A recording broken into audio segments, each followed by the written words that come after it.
નમસ્કાર ખેડૂત મિત્રો। તો ખેડૂત મિત્રોને જે પોતાના ખાતાની અંદર જે પેમેન્ટ આવતું હોય છે એ પેમેન્ટ કયા કારણોથી જમા થતું નથી, શું શું કારણો હોઈ શકે એ જાણીએ। આપ નવા હો તો ચેનલને સબસ્ક્રાઈબ, લાઈક અને શેર કરજો, જેથી નવી અપડેટ મળતી રહે। તો ગુજકોમોશનનો 28/11/2025નો વોટ્સઅપ સર્ક્યુલર છે, જે તમામ ગ્રુપની અંદર પણ તમે જોયો હશે। તો તેની અંદર શું લખેલું છે? હાલમાં ખેડૂતોનું પેમેન્ટ શરૂ થઈ ગયેલ છે, જેમાં ઘણા ખેડૂતોને પેમેન્ટ રિટર્ન આવે છે।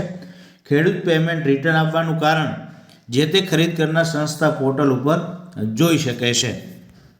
તો એ પોર્ટલ ઉપર જે તે સંસ્થાનું લોગિન હોય તેનાથી જોઈ શકાય છે, જેમાંનું મુખ્ય કારણ જે તે ખેડૂતનું બેંક ખાતું આધાર કાર્ડથી NPCI એટલે કે national payment corporation of India ઉપર DBT માટે લિંક થયેલ નથી, અને તેના કારણે ખેડૂતોનું પેમેન્ટ રિટર્ન આવે છે। આપ જાણો છો કે સરકારના તમામ પૈસા છે એ DBTથી જમા થતા હોય છે।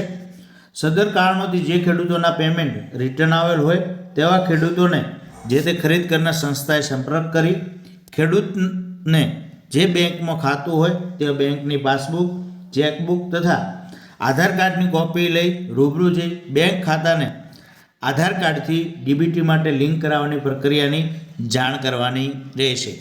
જે લિંક થતાં નાફેડ દ્વારા જ્યારે રિટર્ન પેમેન્ટ થયેલ હોય તે ખેડૂતોને ફરીથી પેમેન્ટ કરવામાં આવશે અને તેઓનું ચૂકવણું થઈ જશે। ત્યારબાદ બીજું કારણ છે, વધુમાં પેમેન્ટ રિટર્ન આપવાનું બીજું કારણ એ છે કે ઘણા ખેડૂતોના બેંક ખાતા જનધન યોજના હેઠળ ખોલાવેલ છે, જેમાં સામાન્ય રીતે ₹50,000 સુધીની ટ્રાન્ઝેક્શનની લિમિટ હોય છે, જેના કારણે ઘણા ખેડૂતોના પેમેન્ટ રિટર્ન આવે છે। સદર કિસ્સામાં ખેડૂતો ટ્રાન્ઝેક્શનની 50,000ની લિમિટ બેંકમાં રૂબરૂ જઈ દૂર કરાવવી પડે, અથવા જે બેંક ખાતામાં આવી લિમિટ ન હોય તે બેંક ખાતાને ઉપર જણાવ્યા મુજબ DBT માટે લિંક કરાવવાની પ્રક્રિયા કરવી પડે। વધુમાં ટેકાના ભાવ વેચાણ કરેલ પાકના નાણાં મેળવવા માટે દરેક ખેડૂતનું બેંક ખાતું આધાર કાર્ડથી DBT માટે લિંક થયેલું હોવું ફરજિયાત છે।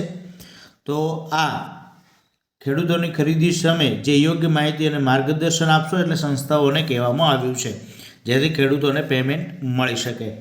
તો તમારે ટેકાના ભાવની ખરીદીના પૈસા જમા ના થયા હોય તો તમારી જે સંસ્થાએ ખરીદ્યું હોય એ સંસ્થાને તમે પૂછી શકો છો, તેમની પાસેથી વધુ માહિતી તમને મળી શકશે કે કયા કારણોથી, અને તેમની પાસે એ લિસ્ટ પણ આવેલું હશે, એ લોકો લિસ્ટ પણ જોઈ શકશે।